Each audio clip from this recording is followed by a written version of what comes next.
Assalamualaikum warahmatullahi wabarakatuh.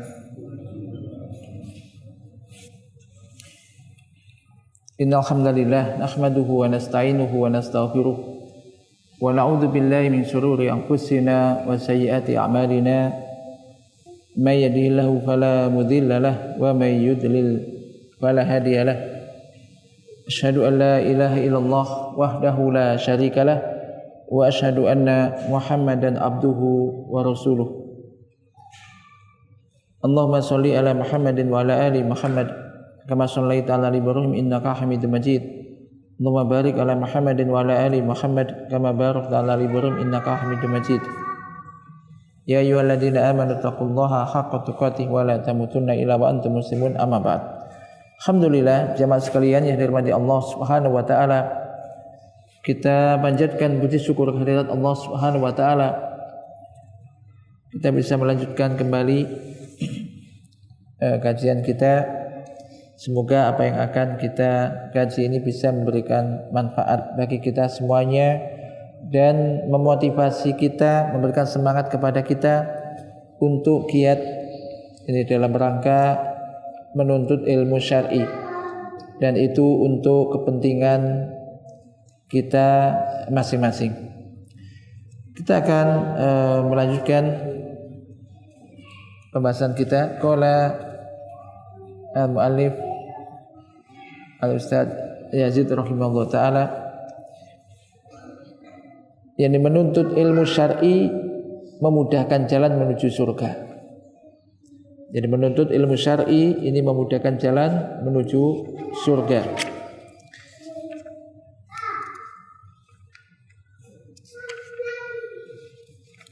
Ini kita masih membahas tentang mukadimah dari buku ini. Setiap muslim dan muslimah tentunya ingin masuk ke dalam surga, dan ini tujuan kita hidup. Bahkan cita-cita semua orang kalau ditanya yang ingin masuk surga, cita-citanya.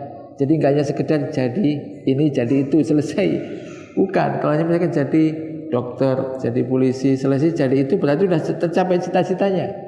Belum, karena kehidupan masih nanti akan berlanjut. Maka tentunya seorang muslim dan muslimah semuanya itu harus punya keinginan dan berdoa ini ingin masuk ke dalam surga. Karena surga ini tempat istirahat terakhir yang penuh kenikmatan. Ini di akhirat.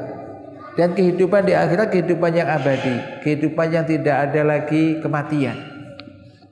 Adapun di dunia, maka kehidupan yang sementara. Jadi setiap muslim dan muslimah tentunya ingin masuk ke dalam surga. Maka jalan untuk masuk surga diantaranya adalah dengan menuntut ilmu syar'i. Rasulullah sallallahu alaihi wasallam bersabda, "Man naffasa an mu'minin kurbatan min kurabid dunya, nafasallahu anhu kurbatan min kurabi yaumil qiyamah.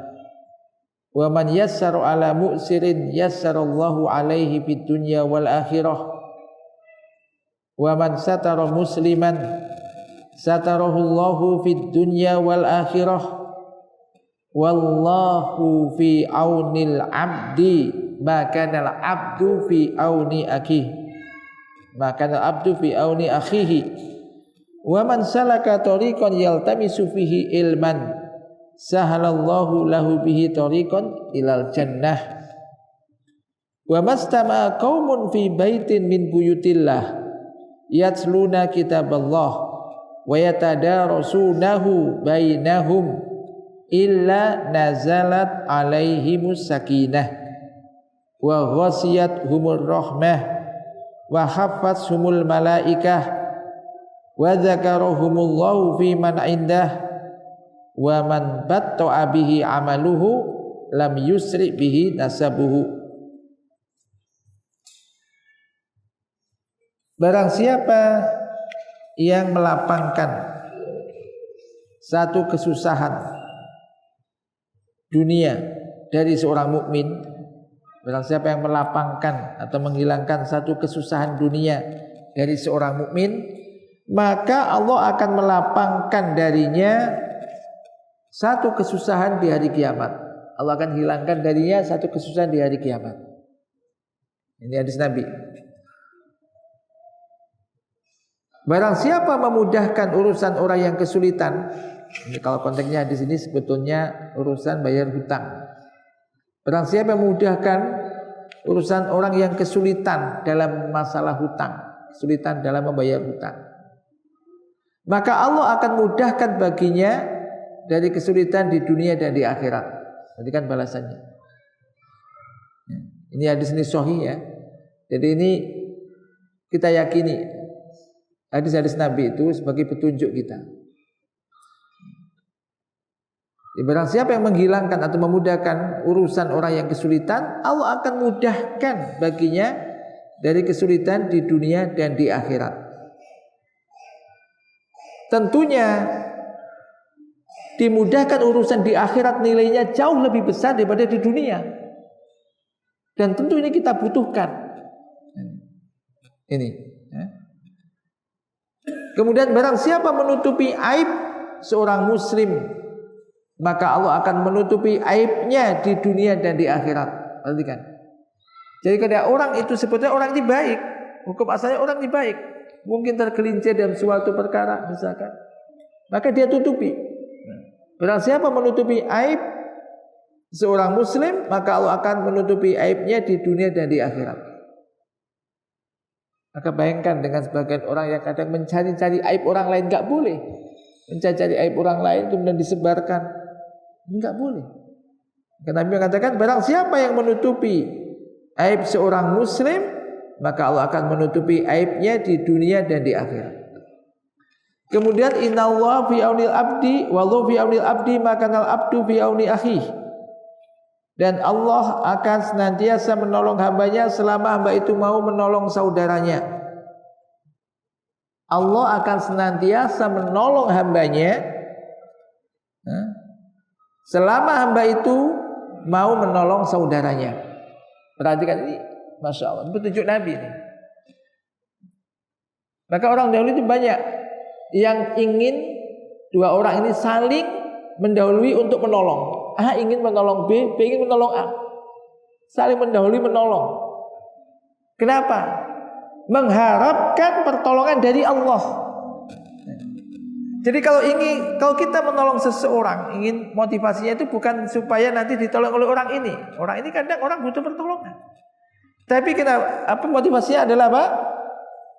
Ingin ditolong oleh Allah. Dan tentu pertolongan Allah ini kita butuhkan. Maka Allah akan senantiasa menolong hamba selama hamba itu mau menolong saudaranya. Ini motivasi kita untuk menolong orang lain. Barang siapa menempuh jalan dalam rangka untuk menuntut ilmu, untuk mencari ilmu, maka Allah akan mudahkan baginya jalan menuju surga. Ini kaitannya dengan pembahasan kita. Barang siapa yang menempuh jalan untuk menuntut ilmu, maka Allah akan mudahkan baginya jalan menuju surga.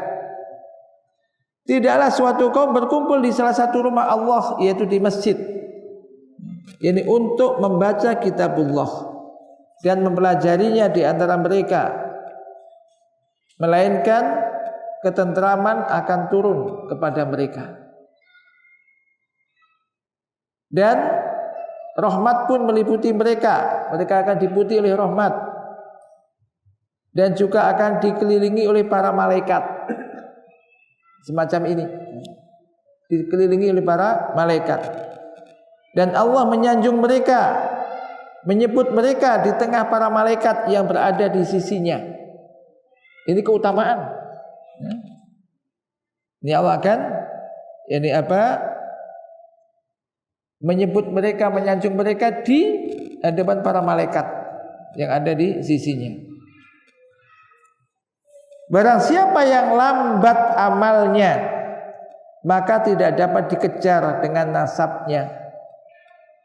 Walaupun nasabnya ini baik, tapi kalau amalnya nggak ada, nggak bisa. Kayak ini di sini ada motivasi bagi kita semuanya. Untuk apa? Di antaranya tadi poin-poin tadi semua itu pelajaran semua. Di antaranya adalah di sini terdapat janji Allah Azza wa Jalla bahwasanya bagi orang-orang yang berjalan dalam rangka menuntut ilmu syar'i, maka Allah akan mudahkan jalan dia menuju surga. Akan mudahkan jalan baginya untuk menuju surga. Menempuh jalan untuk menuntut ilmu ini memiliki dua makna. Menempuh jalan ini memiliki dua makna. Yang pertama, yakni menempuh jalan dengan artian yang sebenarnya, yaitu berjalan kaki menuju majelis-majelis ilmu, majelis-majelis para ulama. Datang ke majelis-majelis ilmu yang di situ dikaji Al-Quran, hadis-hadis Nabi. Ya, jadi konkretnya, realnya memang berjalan, menempuh jalan. Yang kedua, makna kedua adalah yakni menempuh jalan atau cara yang mengantarkan seseorang untuk mendapatkan ilmu, seperti menghafal, belajar dengan sungguh-sungguh, membaca, menelaah kitab-kitab para ulama, masuk menulis dan berusaha untuk memahami apa-apa yang dipelajari, dan cara-cara lain yang dapat mengantarkan seseorang untuk mendapatkan ilmu syar'i. Sekarang kan banyak juga media. Ini masuk di makna menempuh jalan dalam rangka untuk menuntut ilmu. Maka Allah mudahkan baginya jalan menuju surga. Ini mempunyai dua makna. Yang pertama, Allah akan memudahkan, Allah akan memudahkan memasuki surga bagi orang yang menuntut ilmu, yang tujuannya untuk mencari wajah Allah. Dimudahkan orang ini untuk masuk ke dalam surga. Ini untuk mendapatkan ilmu, mengambil manfaat dari ilmu syar'i dan mengamalkan konsekuensinya. Dimudahkan untuk bisa mengamalkan. Yang kedua, Allah akan memudahkan baginya jalan ke surga pada hari kiamat ketika melewati sirat, dan dimudahkan dari berbagai ketakutan yang ada sebelum dan sesudahnya. Wallahu ta'ala a'lam. Kemudian juga di dalam sebuah hadis yang panjang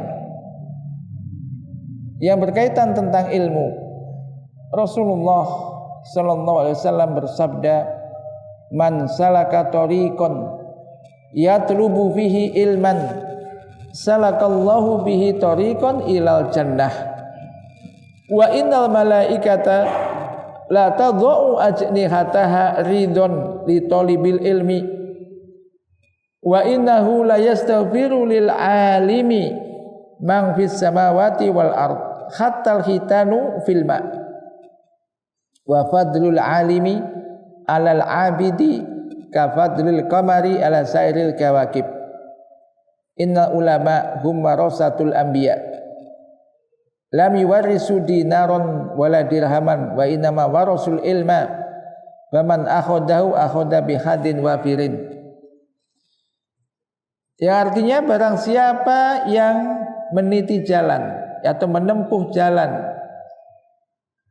dalam rangka untuk menuntut ilmu, maka Allah akan mudahkan jalannya menuju surga. Atau di sini salakal bihi tariqan, Allah akan menjadikan dia bisa meniti jalan menuju surga. Sama, dimudahkan jalannya menuju surga. Dan sesungguhnya para malaikat benar-benar akan meletakkan sayap-sayapnya kepada orang yang menuntut ilmu, karena ridho dengan apa yang mereka lakukan. Para malaikat meletakkan sayap-sayapnya li talibil ilm, untuk para penuntut ilmu, karena ridho terhadap apa yang mereka lakukan. Ini keutamaan tersendiri. Dan sesungguhnya seseorang yang mengajarkan kebaikan, atau di sini termasuk orang yang berilmu, ini benar-benar akan dimintakan ampunan oleh makhluk yang ada di langit dan di bumi. Hatal hitanu filma, sampai ikan-ikan yang ada di lautan itu beristighfar, memintakan ampunan untuk lil alim, untuk orang yang berilmu, dan termasuk juga yang mengajarkan kebaikan itu. Ini dimintakan ampunan oleh semua makhluk yang ada di langit dan di bumi, sampai ikan-ikan yang ada di dalam lautan. Berapa jumlah ikan yang ada di dalam lautan? Banyak. Ini sungguh ini keutamaan bagi orang-orang yang menuntut ilmu, orang-orang yang berilmu. Wa fadlul alimi 'alal 'abidi ka fadlil qamari 'ala sairil kawakib. Dan keutamaan orang yang alim atas orang yang ahli ibadah ini seperti keutamaan bulan dibanding bintang-bintang yang lain. Kita tahu bulan, bagi bulan purnama, cahayanya lebih besar mana dibanding bintang-bintang yang lain? Bulan lebih terang. Ini keutamaan orang yang alim dibanding orang yang ahli ibadah.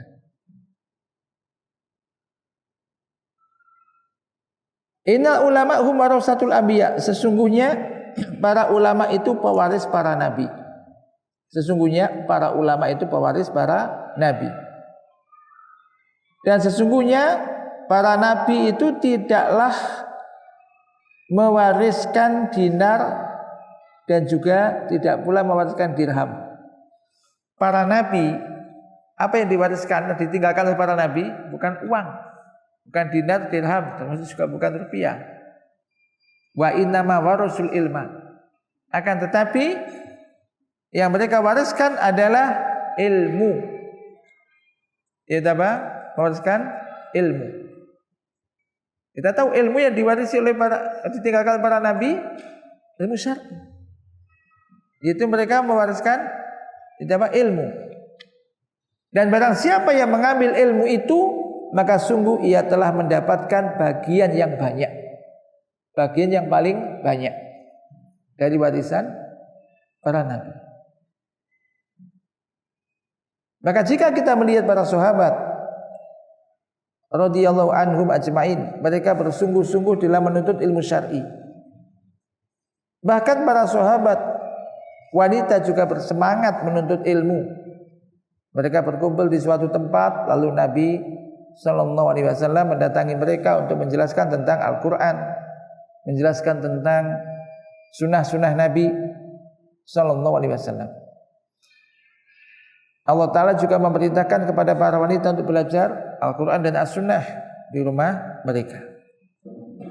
Sebagaimana Allah Ta'ala berfirman, wa qarna fi buyutikunna wa la tabarrajna tabarrujal jahiliyatil ula wa aqimna shalah wa atina zakah wa atina Allaha wa rasulah innama yuridullahu liyudhiba ankumur rijsa ahlal bait wa yutahhirakum tadhira wadhkurna ma yutsla fi buyutikunna min ayatillah wal hikmah innallaha kana latifan khabira.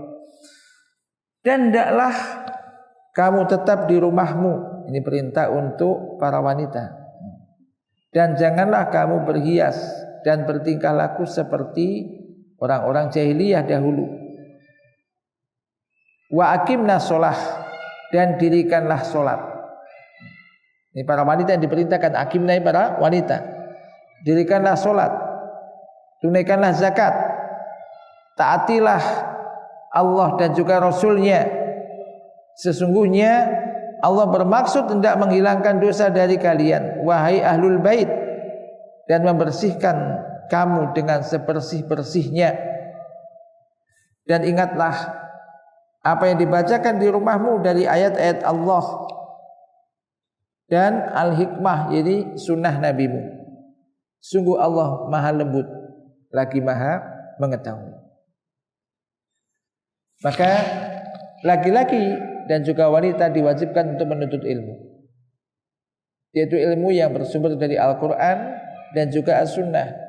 Karena dengan ilmu yang dipelajari ia akan dapat mengerjakan amal-amal soleh, dan yang dengan demikian itu ia akan bisa mengantarkan mereka ke dalam surga. Maka ini semuanya punya kewajiban, tidak ada bedanya, bukan hanya laki-laki aja, laki-laki dan wanita. Jadi kewajiban menuntut ilmu ini mencakup semua individu, baik muslim maupun muslimah, baik dia sebagai orang tua, sebagai anak, karyawan, dosen, doktor, profesor, dan yang lainnya. Yaitu mereka wajib mengetahui ilmu yang berkaitan dengan muamalah mereka dengan Rabb-nya, dengan Tuhannya, dengan Allah, baik tentang tauhid, tentang rukun Islam, rukun iman, tentang akhlak, adab. Demikian juga tentang muamalah dengan makhluk. Jadi nggak ada alasan saya pejabatnya ini, saya sebagai seorang polisi, sebagai dokter, ahli teknik, sehingga nggak mengerti tentang ilmu agama, nggak boleh. Apalagi kalau sekarang misal ya, makanya jika jenengan semua ada yang pensiun, ada yang masih aktif sebagai profesi apa, sudah ada kerjaan lah ya, jelas. Jadi nggak lagi mencari-cari kerjaan, sudah ada kerjaan. Maka di sela-sela itu gunakan waktu untuk menambah ilmu syar'i kita, ilmu agama kita. Oh, dulu kita mungkin kuliah belajar, kemudian akhirnya sudah mendapatkan kerjaan untuk mencari nafkah ya.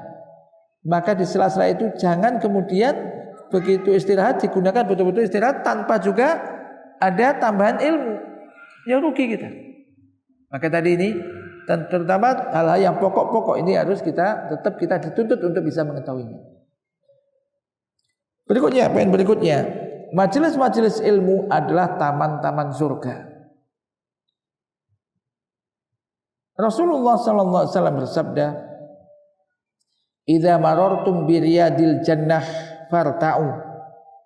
Qalu ya Rasulullah, "Ma riyadul jannah?" Qala khilaqu dzikri. Apabila kalian berjalan melewati taman-taman surga, maka duduklah bersama mereka.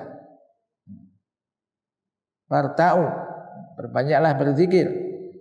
Qalu, mereka para sahabat bertanya, "Wahai Rasulullah, apakah yang dimaksud dengan taman-taman surga itu?" Qala khilaqu dzikr. Khilaq dari jamak dari khalaqah, yaitu khalaqah zikir, majelis ilmu.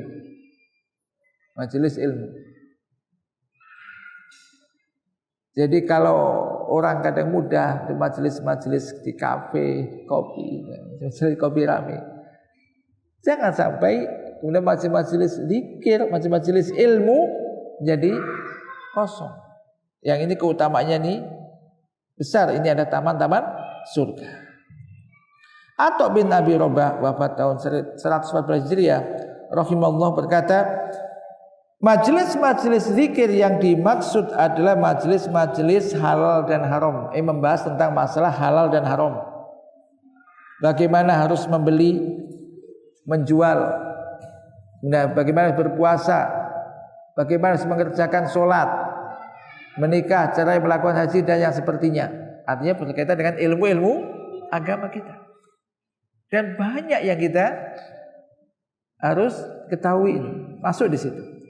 Ketahuilah bahwa majelis zikir yang dimaksud adalah majelis ilmu, majelis yang di dalamnya diajarkan tentang tauhid, akidah yang benar menurut pemahaman salafus soleh, ibadah yang sesuai dengan sunnah Nabi sallallahu alaihi wasallam, tentang muamalah dan yang lainnya. Ini masuk di sini. Ini karena mukadimah terkait dengan apa buku yang akan kita baca. Beliau mengatakan buku yang ada di hadapan pembaca merupakan buku yang panduan menuntut ilmu. Di antara yang penulis jelaskan di dalamnya adalah keutamaan menuntut ilmu, kiat-kiat dalam meraih ilmu syar'i, termasuk juga nanti akan dibahas penghalang-penghalang dalam memperoleh ilmu, masuk adab-adab dalam menuntut ilmu, hal-hal yang harus dijauhkan oleh para penuntut ilmu, dijauhi. Demikian juga termasuk perjalanan ulama dalam menuntut ilmu dan yang lainnya. Penulis jelaskan masalah menuntut ilmu karena masalah ini sangat penting. Sangat penting. Sebab seseorang dapat memperoleh petunjuk, dapat memahami dan mengamalkan Islam dengan benar apabila ia belajar dari guru, kitab dan cara yang benar. Sebaliknya jika seorang tidak mau belajar atau ia belajar dari guru yang tidak mengikuti sunnah atau melalui cara belajar yang salah dan kitab yang dibacakan ini tidak benar, maka ia akan bisa menyimpang dari yang benar. Ini penting. Maka para ulama terdahulu menulis kitab-kitab panduan dalam menuntut ilmu, seperti Imam Ibnu Abdul Bar dengan kitabnya Jami' Bayan Ilm wa Fadlihi, Imam Ibnu Jama'ah dengan kitabnya Tadhkiratus Sami'. Begitu pula Al-Khatib Al-Baghdadi yang telah menulis banyak sekali kitab tentang berbagai macam disiplin ilmu. Bahkan pada setiap disiplin ilmu hadis beliau tulis dalam kitab tersendiri.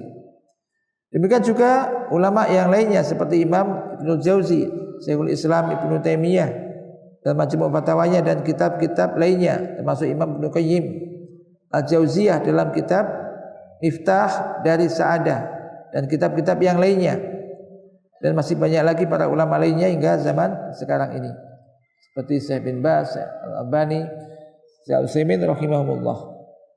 Nah, dalam buku ini penulis berusaha menyusunnya dari berbagai kitab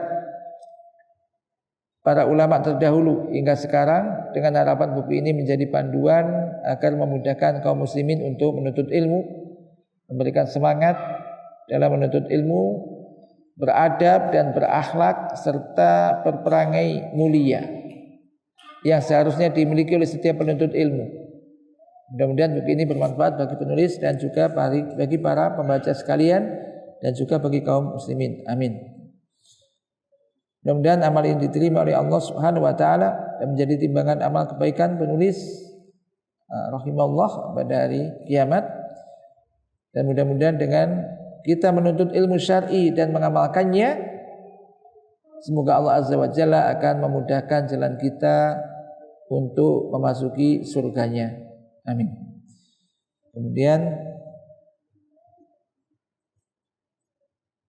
beliau menyampaikan semoga salawat dan salam senantiasa dilimpahkan kepada Rasulullah sallallahu alaihi wasallam, keluarga dan para sahabat beliau serta orang-orang yang mengikuti jejak mereka dengan kebaikan hingga hari kiamat.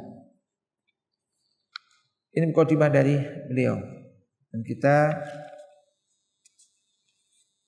masuk sekarang dalam bab yang pertama, yakni pengertian ilmu syar'i. Secara bahasa al-ilmu ini adalah lawan dari al-jahl. Jadi al-ilmu itu mengetahui, jahil itu enggak mengetahui, ketidaktahuan, ada diartikan kebodohan. Ketidaktahuan. Yaitu al-ilmu itu mengetahui sesuatu sesuai dengan keadaan yang sebenarnya, dikatakan ilmu. Dengan pengetahuan yang pasti. Secara istilah dijelaskan oleh sebagian ulama bahwa ilmu adalah ma'rifah, pengetahuan, sebagai lawan dari al-jahl, yaitu kebodohan atau ketidaktahuan. Menurut ulama lainnya, ilmu adalah sesuatu yang sudah jelas sehingga tidak perlu untuk diberikan definisi lagi. Maka ilmu sudah jelas, tanpa kalau dijelaskan enggak jelas. Karena ilmu sudah jelas. Ini.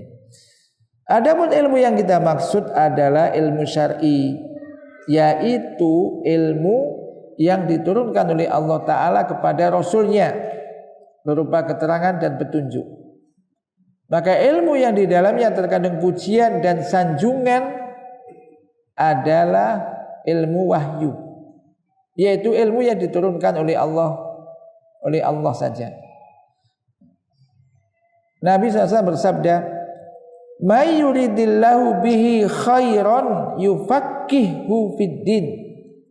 Wa innama ana qasimun wallahu yu'ti walan tazala hadhil ummatu qa'imatan ala amrillah la yadurruhum man khalafahum hatta ya'tiya amrullah." Barang siapa yang dikehendaki kebaikan oleh Allah, perhatikan, barang siapa yang dikehendaki kebaikan oleh Allah, maka Allah akan fahamkan dia dalam urusan agamanya. Jadi kalau Allah menghendaki kebaikan pada seseorang, Nabi mengatakan yufaqihu fiddin, Allah akan fahamkan orang itu dalam urusan agamanya.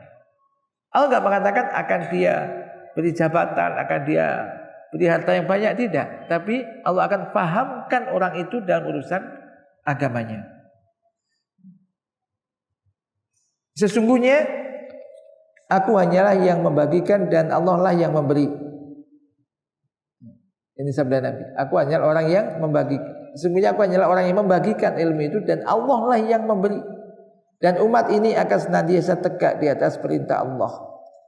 Tidak akan ada yang membahayakan mereka, orang-orang yang tidak akan dibahayakan oleh orang-orang yang menyelisih mereka hingga datangnya keputusan Allah, ini hari kiamat. Maka ini hadis ini menunjukkan Allah lah yang memberikan kefahaman. Maka kita perbanyak doa kepada Allah. Yang bisa memberikan kefahaman bukan ustadznya, bukan orang tuanya, bukan buku dan semisalnya, tapi Allah. Maka kita banyak berdoa untuk kita dan untuk anak-anak kita. Sekarang Allahumma faqihna fid din. Ya Allah, fahamkan kami dalam masalah agama, difahamkan. Kadang ada orang hafal tapi kadang enggak paham. Sebenarnya yang memberikan kefahaman dalam agama ini adalah Allah Ta'ala. Kita banyak minta berdoa kepada Allah Ta'ala.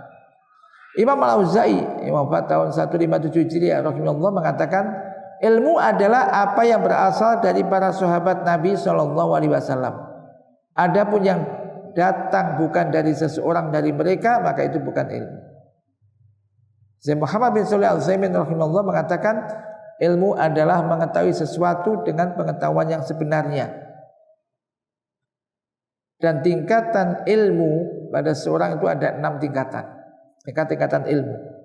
Yang pertama adalah al-ilmu, yaitu mengetahui sesuatu sesuai dengan keadaan yang sebenarnya, dengan pengetahuan yang pasti, maka ini ilmu.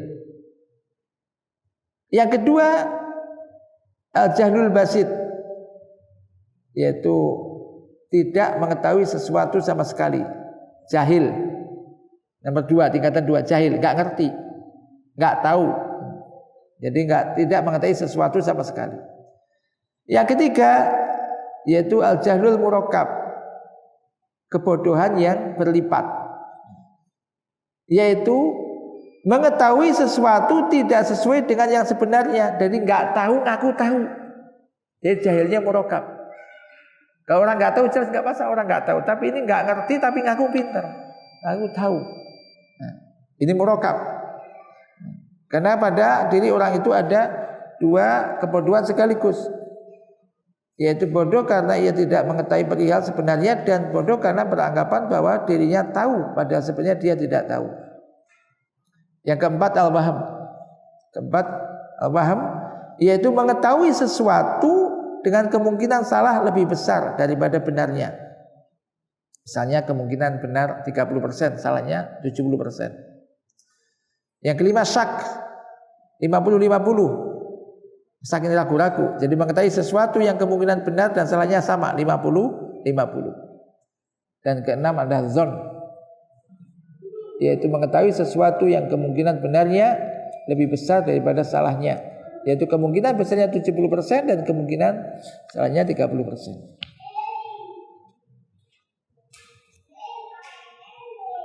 Sedangkan ilmu itu terbagi menjadi 2, yaitu ilmu daruri dan nazori. Daruri itu adalah pengetahuan yang dapat diperoleh secara langsung tanpa membutuhkan penelitian dan dalil. Seperti misalkan pengetahuan tentang api itu panas. Orang nggak butuh dalil. Kalau tunjukkan api panas sudah semua langsung terima. Api itu panas contohnya. Ada juga yang nazari, yaitu pengetahuan yang hanya bisa diperoleh dengan cara melakukan penelitian dan dengan dalil. Misalnya pengetahuan tentang wajibnya niat dalam berwudu, contohnya. Adapun jika ilmu itu dilihat dari sudut pembebanan atau kewajibannya kepada seorang muslim, maka ilmu syar'i ini juga terbagi menjadi dua, yaitu ilmu aini, fardu ain, yaitu ilmu yang wajib diketahui dan dipelajari oleh setiap muslim dan muslimah. Semua harus tahu. Contohnya ilmu tentang keimanan, harus tahu. Rukun iman harus tahu, gak hanya hafal ya, tahu, makin penting.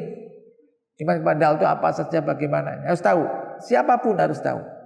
Tentang toharoh, tata cara bersuci, semua harus tahu. Kan semua wajib sholat. Bagaimana dia akan sholat dengan benar ketika tidak mengetahui tata cara toharohnya? Harus tahu. Ilmu tentang sholat, puasa, zakat.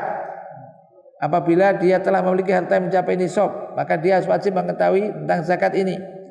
Demikian juga tentang haji ke Baitullah bagi yang mampu.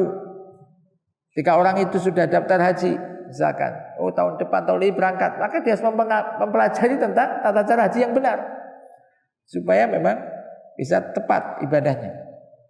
Dan segala apa yang telah diketahui dengan pasti dalam agama dari berbagai perintah dan larangan. Tidaklah anak-anak yang menginjak dewasa ditanya tentang ilmu ini, melainkan mereka mengetahuinya. Jadi ini ya kita pun paling harus tahu dan mengukur mana yang belum tahu. Maka ini juga nanti bisa kita apa kira-kira yang butuh kita ketahui kan gitu. Nanti bisa diprioritaskan yang penting-penting, yang memang setiap muslim wajib untuk mengetahuinya. Yang kedua, ilmu kifai, yaitu ilmu yang tidak wajib atas setiap muslim untuk mengetahui dan mempelajarinya. Tidak wajib setiap orang untuk tahu. Apabila sebagian dari mereka telah mengetahui dan mempelajarinya, maka gugurlah kewajiban atas sebagian yang lainnya. Namun apabila tidak ada seorang pun dari mereka yang mengetahui dan mempelajarinya, padahal mereka sangat membutuhkan ilmu tersebut, maka berdosalah semuanya. Ya, contohnya adalah menghafalkan Al-Quran, ilmu qiraat, ilmu waris, ilmu hadis, mengetahui halal dan haram, dan yang sejenisnya. Maka jenis ilmu ini tidak wajib dipelajari oleh setiap individu muslim dan muslimah, tetapi cukup dilakukan sebagian mereka. Wallahu ta'ala a'lam bishawab. Sementara kita sampai di sini, dan ini menjadi motivasi kita untuk lebih giat menuntut ilmu. Dan menuntut ilmu syar'i ini tidak ada batasnya. Bukan sudah lulus S1 atau LC atau BA, S2, S3 selesai. Tidak. Menuntut ilmu sampai kapan? Sampai mati. Sebelum mati tetap menuntut ilmu. Karena sangat mungkin nanti sebelum meninggal, ternyata selama ini salah, yang betul begini, bisa istighfar, bertaubat, memperbaiki diri. Maka ini penting. Tidak ada batasan usia. Kita semuanya tetap membutuhkan. Bahkan orang sudah tua mungkin lebih butuh. Karena apa? Mumpung masih ada kesempatan, ketika seandainya ada yang salah bisa untuk memperbaiki. Semoga Allah Ta'ala memudahkan kita semuanya untuk jadi bisa terus menambah atau menuntut ilmu ini, dan juga bisa mengamalkan apa yang telah kita ketahui. Allahumma anfa'na bima 'allamtana wa 'allimna ma yanfa'una warzuqna ilman tanfa'una bi. Wa sallallahu ala nabiyyina Muhammad. Subhanakallahumma wa bihamdika asyhadu an la ilaha illa anta astaghfiruka wa atubu ilaik. Assalamualaikum warahmatullahi wabarakatuh.